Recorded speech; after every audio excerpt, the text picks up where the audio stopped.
welcome to this, the first trail and adventure motorbike podcast with me, Clive Barber. And me, Noel Tom. Should we tell people where we are? We're in one of my living rooms. Let's call it the downstairs living room. Sounds very grand. Yeah. So we're in the Lake District, near to Kendal, at Noel's house, which is just outside Kendal. We probably shouldn't tell people. It's a secret location. Yeah, it's a secret location. There's a lot of bikes in the garage. It's always a bit of a worry. But I thought I'd talk a little bit about what this podcast is going to be about. So the idea is, I know that there's plenty of podcasts out there, but I don't think there's one that specifically deals with trail riding and adventure riding. There should be. Well, there is now. This is it. We're doing it now. Yeah, the idea is we're going to do some fun things, talk to some interesting people, talk about our own recent experiences, about what we've been up to. Do you want to tell us a little bit about your biking history? Would you ask me a question? What was the first bike you ever rode? Ooh, the first bike, I was just thinking about this earlier, because I think I might have been telling a little bit of a false story for many, many years. Because I learnt to ride a scooter, first of all, in the field outside.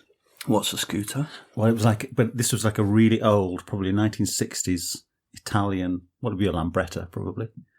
But it had on the front a Harley Davidson badge. It's getting worse. And so I was told, and it was my brother's, and he told me, I think, that this was a Lambretta, probably body, and that somebody had put a Harley Davidson engine into it. But I now realise probably all they'd done to it was stuck a Harley Davidson badge on it. It seems unlikely it'd have a Harley. Yeah. V-twin. And that's only just dawned on me today. But it wasn't a Harley Davidson engine in a Lambretta. Excellent. But they have like a twisty 3-speed on them, don't they? And it had, so the gear change was on the handlebar. Right. But actually, if you're going to learn to ride something, it was a bit of a baptism of fire, really, because it was quite a difficult thing to ride in a field as a small boy, as a 7-year-old. Oh. It was really big. It handled, because it had such tiny wheels. It was a nightmare to ride. And what came after that? Nothing for years and years and years. And it was in the days where, as a kid, you had to wait for things. And I had to wait nearly 6 or 7 years for my next bike, which I pleaded for. And when it came, it was a TS100 Suzuki, which was probably on the road when I got it, but a week later it would be best described as a field bike. And you've got a Fields. Yeah. Yeah. but everything had been taken off it. I'd probably resprayed it to a colour of my choice. Yeah. And ruined it. And I had that for many years. And what was the first bike you actually rode on the road? And then I've got 2 brothers and a sister.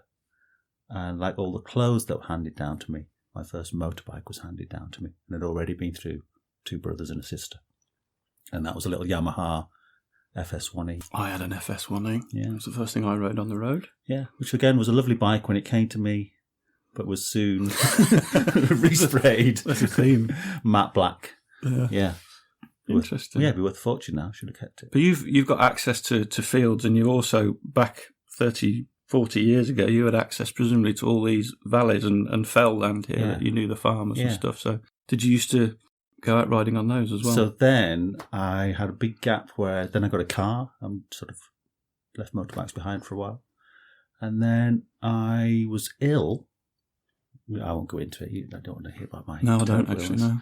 And after that, I just thought, right, I'm going to do the things that I used to enjoy when I was a kid. And one of the first things I went back to was motorcycling. And I bought an old Montesa Cota 247. And I went up the valley and got up onto the fell and looked across to the side of the fell and saw about 6 or 7 other bikes just riding free on the fell side. So I rode over to see them, and it was all the lads that I'd been at primary school with, all sort of farmers' sons who'd grown up, who'd all decided to all get trial bikes and meet up every Sunday and go out riding on the fells on their land. So we weren't really restricted on where we could go. Fantastic. So this became a thing for the next 3 years, was meet up every Sunday, go out on the fells on trial bikes, and pretty much just try and outdo each other by following each other wherever we wanted to go. So all those years of practice, and you're still such an awful rider. But then I still wasn't riding on the road because I considered road riding to be quite foolish and dangerous. So then what did I do? I got a little DVD attached to a magazine one day. It was a little freebie, and it was a trailer for Austin Vince's film. So this was many years later then, presumably? Probably 15 years later. And from that I bought the Mondo book, and read the Mondo Enduro book. Mm. And I think that probably gave me the idea that trail bikes, because I'd left the trail bike behind and I'd bought a trail bike to sort of fiddle about with and go to work on. Just a Honda? No, it was a DR 350 years ago, I think. But I just bought it to get to work on, really. But then I read the Mondo book and realised that actually there's a whole world. There's a different way of riding a motorbike. But it hadn't really dawned on me until I read the Mondo book. Right. Strangely. So we met, I think, about 13, 12 years ago. Internet boyfriends, obviously. Yes. Internet motorbike friends. So presumably you'd read the Mondo stuff before we started trail riding together. Yeah. Yeah, I did an Austin Vince event in the Pyrenees and took a little DR 200 bike to the Pyrenees. You never told me this before. I talk about it. So I bought a little DR 200 and had a little Kangoo van, stuck it in the back of the van, drove down to the Pyrenees to take part in one of these hum events where it was just like an orienteering event, but in the mountains. But on day one of that, I suddenly realised that I much preferred riding on the roads in the Pyrenees than I did trying to find tracks. I enjoyed the tracks, but the roads in between them were absolutely fantastic. And it was also a bit of an epiphany where I realised motorcycling wasn't as dangerous on the road as I'd always thought it was. Yeah. I'd always thought I would leave it till I was 60 or 70 and I'd had lots of use of my legs, and if something happened, it wasn't the end of the world. But I came back from that thinking it's actually, in the right environment, quite a safe and enjoyable thing to do. Yeah. So I came back from that and bought the VFR 800. The green one. Was it green? VFR 750. It was the older version. Yeah. And started riding. But that's the one we went to Europe on. Europe on. Yeah. Right.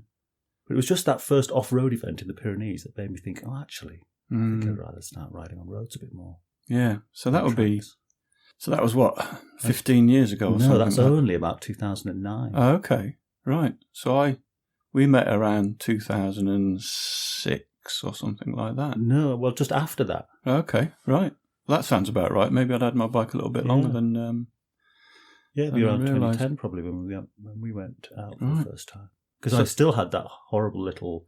Well, it was lovely, really. That little DR200.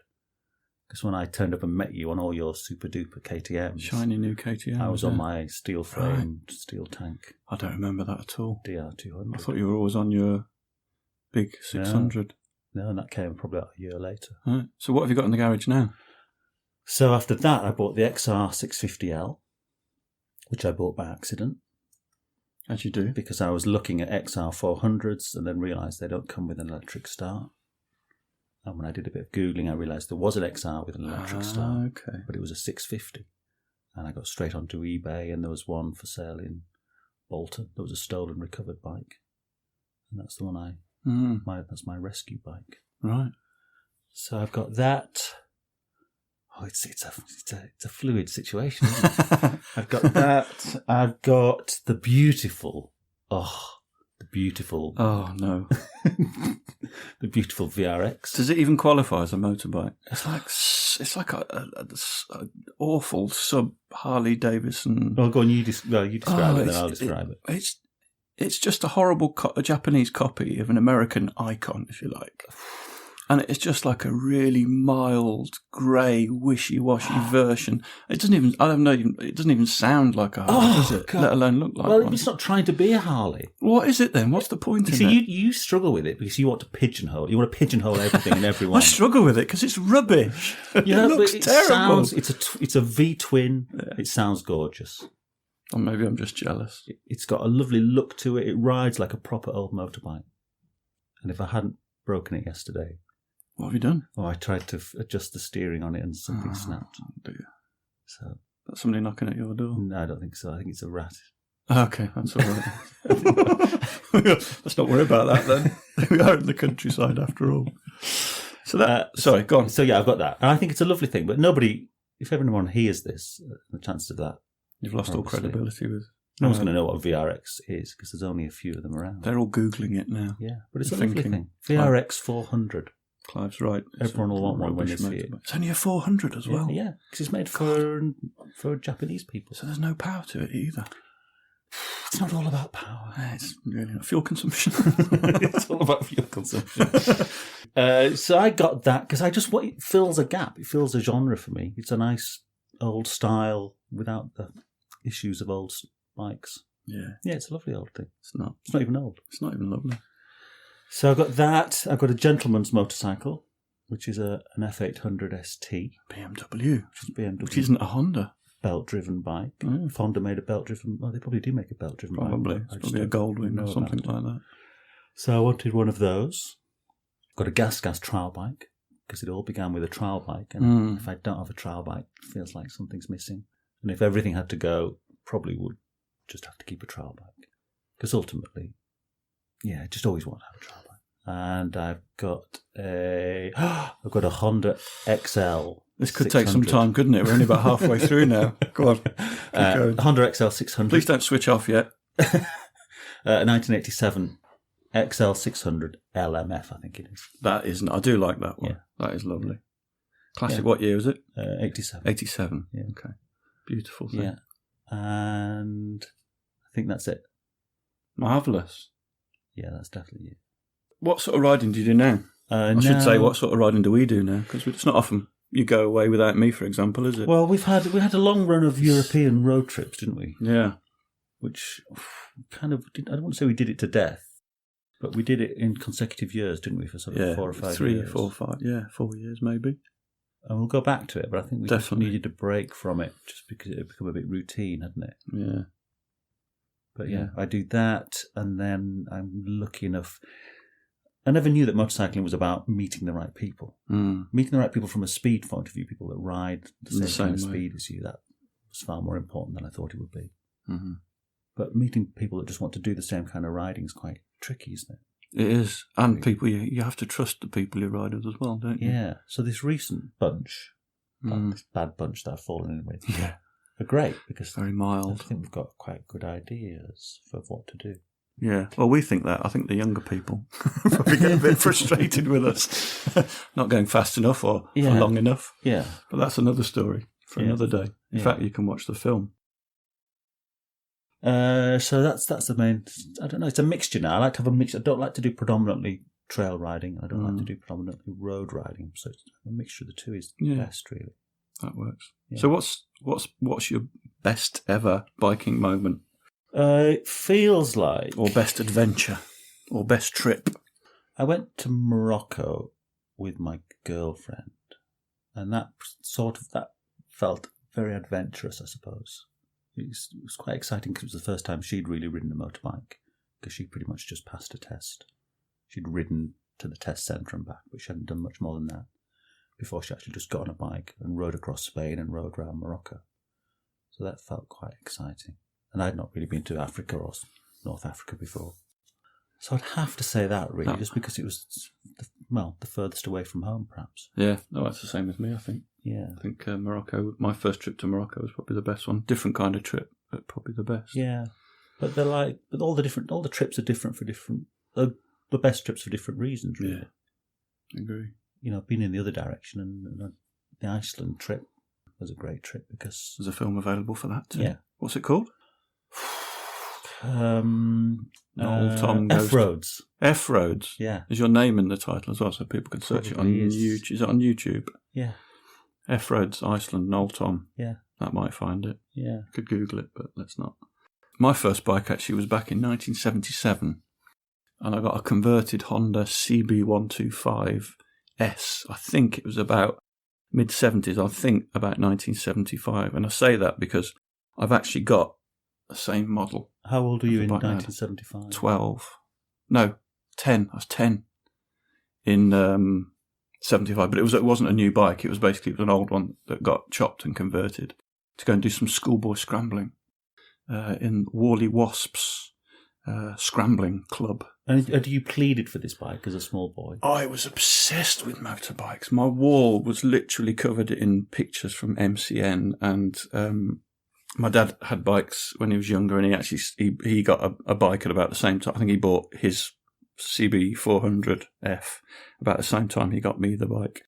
So we used to Sunday out was just going to different bike shops, and I'd get all the pamphlets, and basically my walls were just covered, and I could pretty much name every motorbike just from hearing it go past. And can you pinpoint the thing that sort of sparked your interest in it? Was it seeing your dad on it, or was it something else that you'd seen? I don't think it was my dad. I think it was more like Barry Sheen probably at the time, because he was world champion in 76, wasn't it? I think, or was around it more then. Barry Sheen than it was the Fonz? It was definitely more to do with the Fonz was definitely up there, obviously being the icon that he is. Maybe not, but no, I think it was more about Barry Sheen. But I also love motocross, because motocross used to be on the telly, didn't it, on World of Sport on a Saturday afternoon. Yeah, Murray Walker was commentating for it a lot of the time as well. So that, to me, that was what I wanted to do. It was always more off road than on road, really.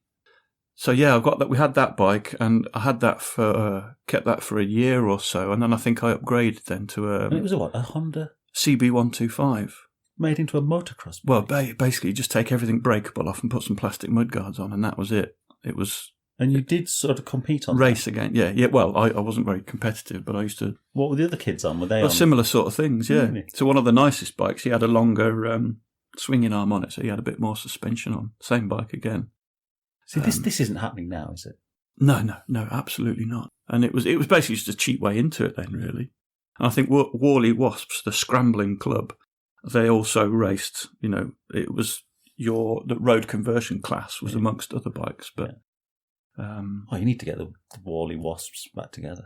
I bet they're still going. Yeah. I don't know. Jason Bonham used to race. John Bonham's son. Oh yes, from Led Zeppelin. Yeah. So yeah, I had no idea who John Bonham was, but we just knew his dad was rich because he was the only kid that had two bikes on a trailer that matched the Range Rover that brought the bikes in. And he was very short, so he used to cut the foam out of his seat. Yeah. And you used to sit at the start thinking, I hope Jason doesn't fall over, because he can just about touch the floor. It was like dominoes every other race. So after that, I got a KX125, which was a two-stroke proper motocross bike back then. Absolutely terrifying. As a little kid, you had to save up for this yourself? Or No, I was 12 or 13, something Did your like sort that. of parents make you do anything to get it? No, they didn't actually. No. Lucky sod. No. I suppose I was. But I mean, these were very second-hand, very cheap in comparison. But yeah, and it was a big outlay then. So after that, I was desperate to ride on the road when I got to 16, and I got an FS1E. Broke my leg very, very badly. Was it gold or purple? It was blue. It was actually the same as you, passed down from my brother. Yeah. So my dad he bought it a year early because the restrictions are coming in the next year. So he bought it for my brother. My brother had to wait for a year before he could ride it. And then after a year, he passed it on to me. Did you fiddle with it? Not really.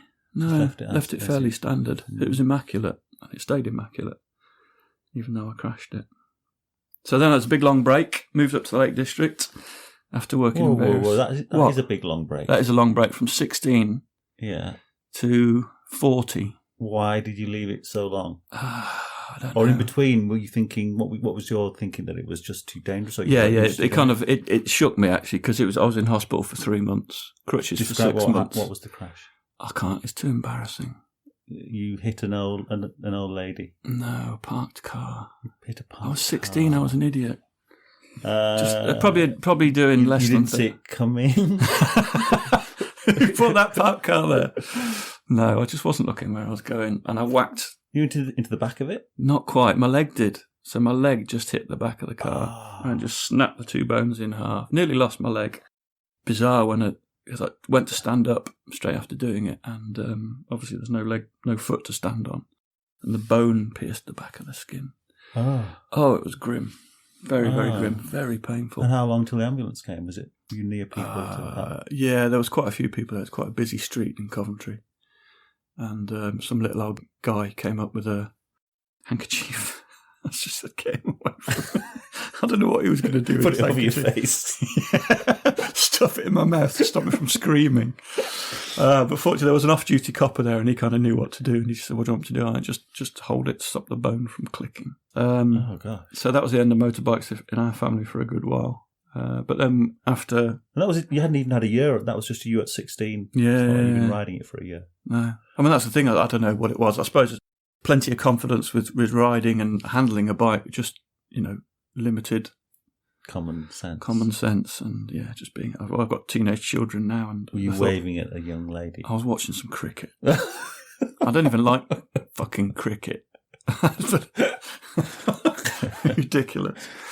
Good. So that's the main reason why you left it till you were 40. I guess so. I don't really know. It didn't. I'm amazed you weren't. Why weren't you sort of pulled to it? Well, I was living in big cities, and it's just like, well, there's no. I mean, it's different. Living somewhere like this in the Lake District, it's you can just go out. You can immediately be somewhere really nice. But you didn't even want like a two wheels in the form of a scooter whilst you were in a city. No, Mum and Dad bought me a car, which was incredible. My mum bought herself a car and just let me have it, really, which was quite remarkable. Oh. But it's quite a shame, really, because I feel like I have missed out on 20 or 25 years. 25 years of not riding. But I guess maybe I wouldn't still be doing it now. No. So there we go. No. So got to 40, and my wife. It was the time. No, I think at this point, no, but I think we should have some kind of swear box. We can say what we fucking want. I don't mean for actual swearing. Yeah. I mean for when the particular names of two people are ever mentioned. Okay. Well, but then I don't think that's going to happen now, because that is starting to disappear, isn't it? I think Don't you think? It used to be mentioned every time, and now it did. It was a long time ago. You're more likely to hear 13, Henry 14, Cole now than you are. Yeah, that's not what you're saying. But anyway, that they had a profound effect, didn't they, on the motorcycle scene? We can say that, I think, quite clearly 13 years later when you look back, because that was a massive success. Of course, we are talking about Ewan and Charlie and The Long Way Down. I think it was great television, and I actually think they're decent people. Is it 13 years? Something like that. There's the book up there. Oh, you've got the book, yeah. It's actually quite a good read as well. Yeah. It's my girlfriend's book, I wouldn't have it. Okay. So my wife is a big Ewan McGregor fan, and she said to me, "You've always wanted to get your bike licence, haven't you? Why don't you do it?" I'm thinking, she's right, I have, and now I live here. Yeah. I'm going to do it. So I actually booked my first lesson the very next day. Yeah. And I think I actually might have booked my test as well. What kind of motorcycling do you think she envisaged when she encouraged you? I think she was thinking off-roading, rather than travelling around the world. I think so, yeah. Living in the Lake District, going on green lanes. I think that's probably what it was. So I did it. Anyway, it's quite funny. The next day she went, maybe it's not such a good idea. It's too late. I booked it. It's happening. I never look back. So I got a 400 EXC. So did you go to the shop and buy that new? Well, yes, I did. I was fortunate enough that I was given some shares for a company, and I sold those, and that paid for the bike pretty much. Yeah. I've still got that same bike. Yeah. Can't afford another one now. Certainly couldn't afford a new one now. But that's still going strong. I've just had a 990.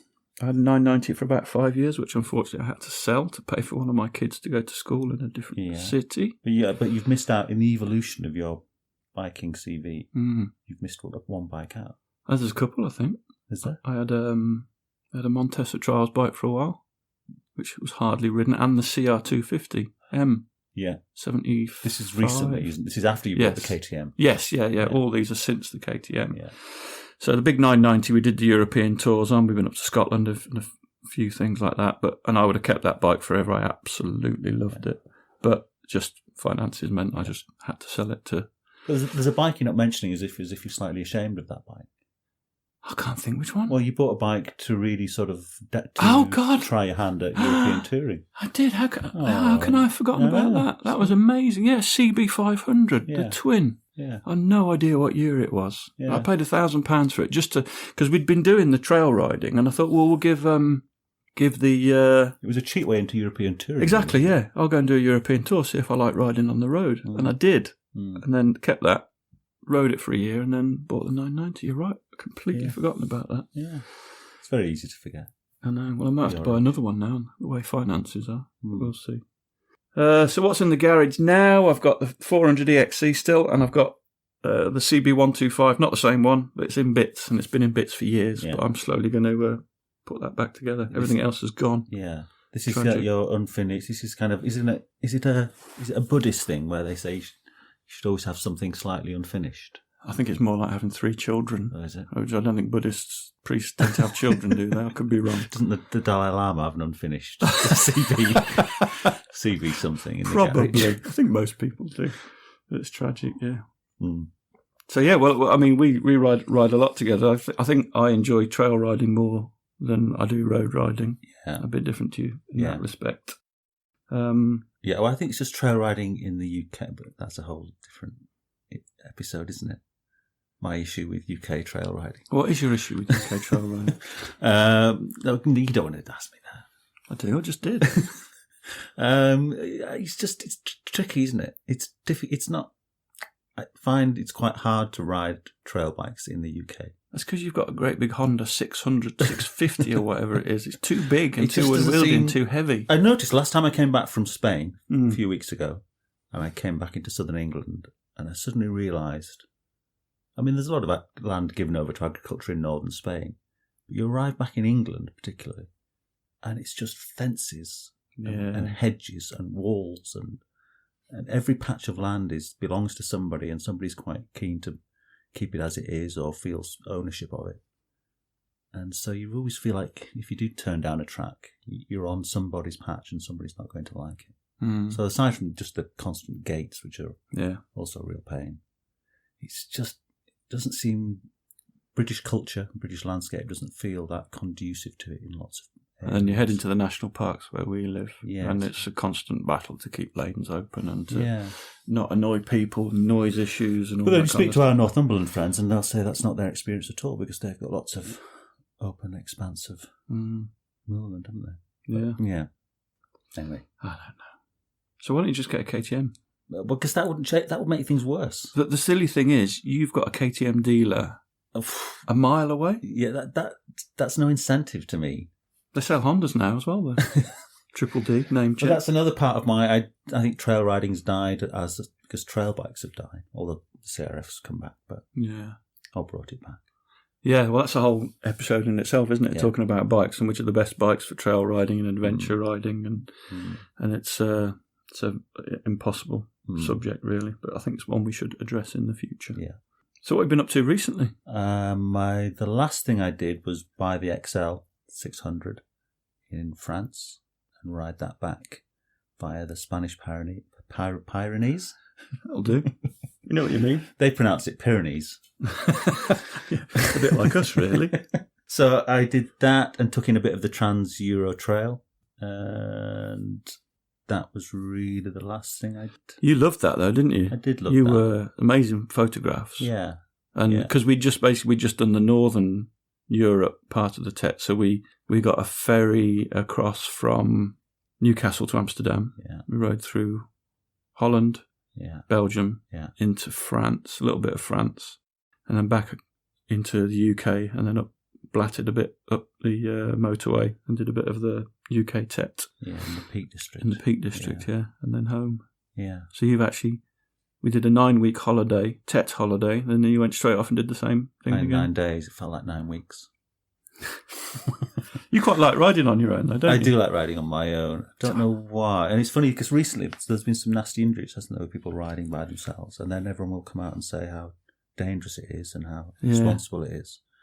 But probably the way I'm doing it, because I'm riding incredibly slowly, there's the Pyrenean TET that I did, I was never out of first gear for most of it. Well, I think it's interesting, isn't it? Because the TET is fantastic because it's encouraging a lot of new people to go trail riding. Yeah. I think that what they're doing is a lot of the time is these guys have been riding road bikes for 20, 30, for decades. So they buy the biggest, baddest off-road bike because they know they can handle a big bike. Yeah. The reality is, once you get a big bike off-road, they're actually very difficult to ride. Yeah. So, see, this was an old bike that I wanted to keep going, so I was riding it very gently. And it had very road-biased tyres on it, so that made me ride very slowly. And so that's why I was riding in first and second. But the difference is, you've had 30 years of riding trails. So I would be far more likely to have a big tumble on a big bike. And be more likely to get into trouble on something. Yeah, definitely. Yeah, that was heavier. You're going to hit the ground hard. Yeah, this thing was so low I could put my feet flat on the ground, and it would be fine. So I wouldn't really discourage people. From my experience, I wouldn't discourage people from riding alone, but I can see all the reasons why Yeah. It's tricky, isn't it? You just don't know what other people's capabilities are. Yeah. So we've been talking now for about half an hour about ourselves. Really? Which is that's abysmal. It's a bit too long, isn't it? Probably. Yeah. So we were going to talk a little about the TET, because the idea is this is a TET special. Yeah. If only we knew someone who knew more about the TET than us. Well, fortunately, we do. So we've actually got John Ross set up, who was the guy that basically invented or created the TET. Set up's a good way of putting it. So we've set him up. Yeah, done up like a kipper. Sorry, John. So the idea was this first podcast is going to be a TET special. So we probably need to talk a little bit more about our experiences on the TET with our Northumbrian friends. So I've been in touch with John, and I sent him a message, and I did suffer slightly from delayed response paranoia. You know, when you send somebody a message and you don't get a reply. That's never happened to me. But days went by and I started to think, oh shit, I've asked him the wrong. I'd met him once via Greg, our mutual friend, and sent him a message a few days after that, and then didn't hear anything back. So I started to really worry that I'd really overstepped the mark a little.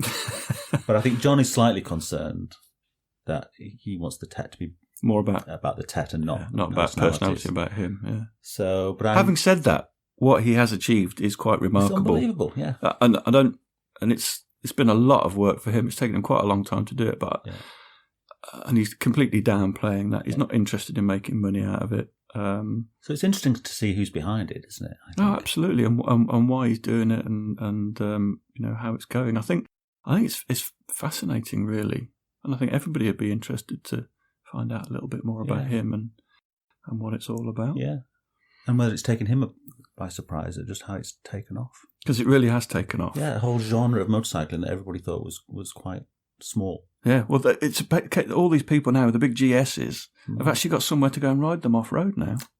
Yeah. And they're actually realising they've got the wrong bike.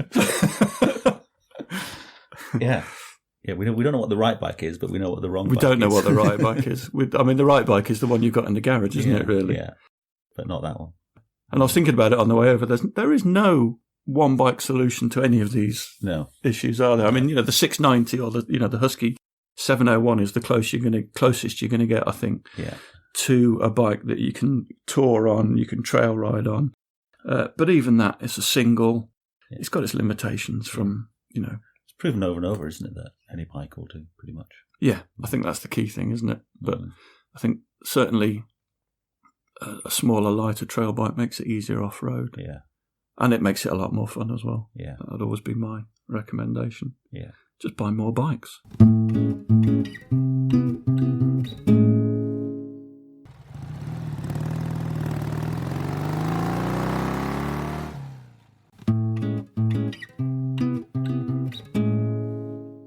Thanks for listening. We really appreciate your support. Don't forget you can follow us on Facebook and Instagram. And if you really appreciate what we do, you could consider supporting us on Patreon or buy us a coffee. Links are available on our website, which is TAMPodcast.com, TAMPodcast.com, where we also have a limited selection of branded stuff. But either way, please keep listening and spreading the word. See you next time.